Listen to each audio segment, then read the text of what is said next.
Assalamualaikum warahmatullahi wabarakatuh. Perkenalkan, nama saya M. Dava dan rekan saya Herlina. Kami dari tim holder Universitas Sumatera Utara. Di sini kami akan mempresentasikan hasil riset investasi kami pada perusahaan PT Samudra Indonesia Tbk. Sebelumnya, pembangunan maritim merupakan penguatan ekonomi maritim yang didasarkan pada kualitas SDM, infrastruktur, dan penguasaan teknologi. Penguatan pembangunan maritim membutuhkan peningkatan kapasitas atas sektor perikanan, energi baru dan terbarukan berbasis sumber daya kelautan, hilirisasi industri maritim, pengembangan industri bioteknologi kelautan, peningkatan kapasitas pelabuhan, dan tol laut nasional maupun internasional. Baik, untuk itu langsung saja kita masuk ke dalam deskripsi bisnis PT Samudra Indonesia Tbk. PT Samudra Indonesia Tbk merupakan perusahaan transportasi kargo dan logistik terpadu yang didirikan tahun 1964 oleh Bapak Sudarpo Sastro Satomo. Perusahaan tercatat di Bursa Efek Indonesia pada 5 Juli 1999. Bidang usaha dari perusahaan PT Samudra Indonesia Tbk bergerak pada sektor infrastruktur, utilitas, dan transportasi. Armada operasi Samudra terdiri dari kapal-kapal yang dimiliki dan disewa oleh grup. Saat ini berjumlah 29 kapal yang terdiri dari 24 kapal peti kemas, 4 kapal tanker kimia, dan 1 kapal tanker gas.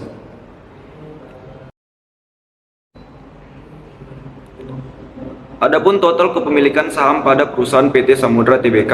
Yang pertama ialah PT Samudra Indonesia Tangguh sebanyak 57,98%. Kemudian yang kedua ialah PT Ngrumat Bondo Utomo sebanyak 14,21%. Yang ketiga ialah publik sebanyak 27,37% dan manajemen sebanyak 0,44%.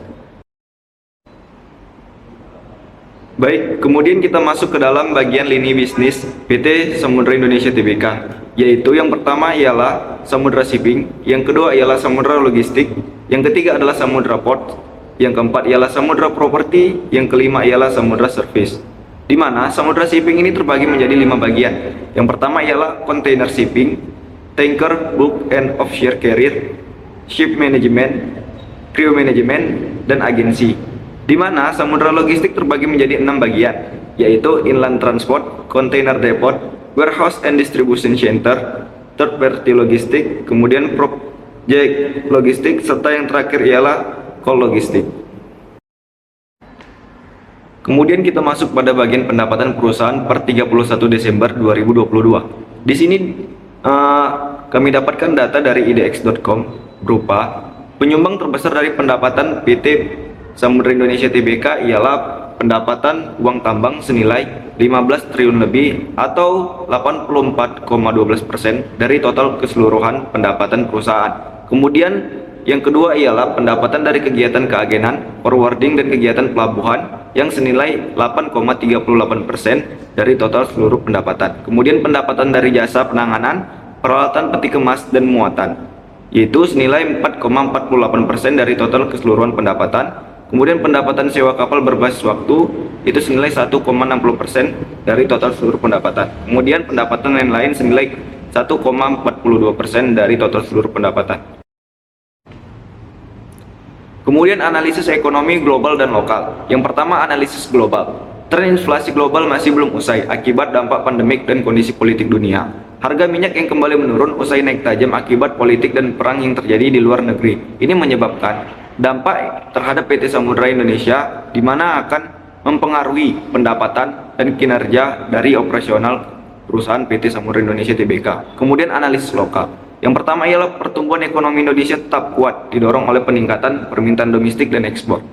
Yang kedua ialah nilai tukar rupiah terjaga sejalan dengan langkah stabilisasi Bank Indonesia di tengah kembali meningkatnya ketidakpastian pasar keuangan global. Yang ketiga ialah inflasi terkendali dan mendukung stabilitas perekonomian.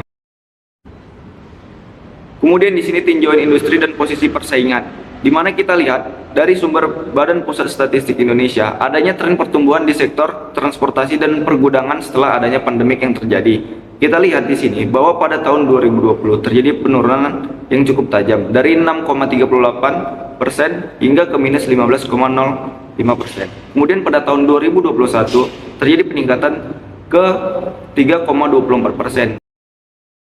Kemudian di sini ada 5 faktor analisis kami. Yang pertama ialah hambatan bagi pendatang baru. Di sini kami menganalisis bahwa ini di level yang sedang. Tidak hanya PT Samudra Indonesia Tbk, tetapi juga perusahaan lain yang memiliki pengalaman dan kinerja yang baik. Kemudian daya tawar pemasok. Di sini dengan level rendah. Pemenuhan akan kebutuhan operasional masih rendah dan bergantung pada pihak lain. Kemudian yang ketiga ialah daya tawar pembeli. Di sini dengan level tinggi. Dengan adanya pertumbuhan ekonomi dan kebijakan pasar bebas, membuat daya tawar pembeli meningkat. Kemudian yang keempat ialah hambatan bagi produk pengganti, di sini pada level rendah. Masih banyak jasa layanan transportasi, jasa maupun layanan yang berkualitas dengan tingkat harga relatif rendah. Kemudian yang kelima ialah tingkat persaingan dengan kompetitor dengan level sedang. PT Samudra Indonesia terbukti mencetak laba tertinggi daripada para pesaing dengan usaha yang sejenis. Bagian berikutnya merupakan analisis keuangan. Nah, pada bagian ini dapat terlihat bahwa dari data yang telah disediakan, terlihat bahwa jumlah pendapatan, laba bersih, dan EPS perusahaan PT Samudra ini terus mengalami peningkatan dari tahun ke tahun hingga tahun 2022. Rasio keuangan lainnya seperti return on asset, return on equity, current ratio, dan quick ratio juga mengalami peningkatan dari tahun ke tahun hingga tahun 2022. Selain itu, indikator keuangan lainnya oleh PT Samudra Indonesia ini juga terus mengalami peningkatan hingga tahun 2022 dan semakin menunjukkan perkembangan yang baik. Nah, meninjau pada data balance sheet yang kami dapatkan dari sumber kami, terlihat bahwa jumlah ekuitas, liabilitas, dan aset perusahaan terus mengalami peningkatan hingga tahun 2022, dengan tingkat DAR yang semakin menurun sejak tahun 2021 hingga 2022. Bagian berikutnya merupakan valuasi perusahaan PT Samudra Indonesia. Nah, pada valuasi ini kami menggunakan model discounted cash flow dan valuasi relatif. Melalui model discounted cash flow atau DCF menggunakan free cash flow to equity atau FCFE, kami memperkirakan bahwa harga saham saat ini tergolong overvalue dengan nilai harga wajar 31,74% di bawah harga pasar, yaitu sebesar Rp386 per saham pada saat kami melakukan kalkulasi ini. Pada valuasi relatif, kami menggunakan analisis campuran dengan menggunakan rasio PER dan rasio PBV. Dengan menggunakan data EPS yaitu sebesar 193,08 dan PER sebesar 1,9 kali, kami menghasilkan harga wajar sebesar Rp363. Kemudian untuk analisis dengan rasio PBV, kami menggunakan data PBV sebesar 0,9 kali dan nilai wukuh per saham sebesar Rp421,53 dan menghasilkan harga wajar sebesar Rp379. Berdasarkan hasil valuasi dengan menggunakan beberapa metode yang telah dipaparkan sebelumnya, kami menyimpulkan secara keseluruhan bahwa harga saham dari PT Samudra Indonesia ini masih tergolong overvalue pada saat kami melakukan valuasi ini. Namun demikian, dengan mempertimbangkan bahwa hasil dari analisis keuangan perusahaan PT Samudra ini masih terus meningkat setiap tahunnya hingga tahun 2022 dan diprediksi akan terus meningkat di masa depan, kami merekomendasikan keputusan hold. Bagian berikutnya merupakan resiko investasi PT Samudra Indonesia. Pada bagian ini, kami mengidentifikasi adanya 3 resiko yang mungkin terjadi pada saham PT Samudra Indonesia. Nah, yang pertama itu adalah resiko kurs dolar, yang kedua adalah kredit utang, dan yang ketiga adalah persaingan. Resiko kurs dolar memiliki tingkat kemungkinan terjadi mungkin dengan dampak minor, sedangkan resiko kredit utang memiliki tingkat kemungkinan terjadi tidak terlalu mungkin terjadi, namun dengan dampak yang sedang.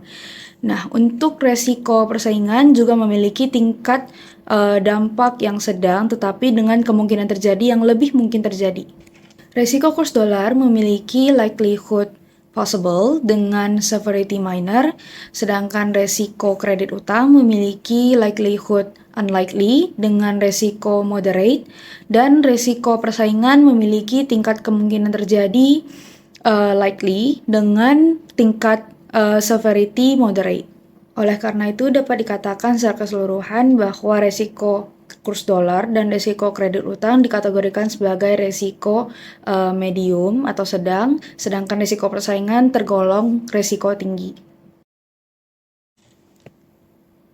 Kemudian ada tata kelola perusahaan PT Samudra Indonesia. Yang pertama itu larangan praktik monopoli dan persaingan usaha tidak sehat. Yang kedua adalah mendukung pembangunan berkelanjutan dan usaha yang ramah lingkungan. Yang ketiga adalah sistem pengaduan dan pelaporan pelanggaran. Yang keempat adalah kebijakan anti korupsi, dan yang kelima adalah kode etik dan panduan perilaku.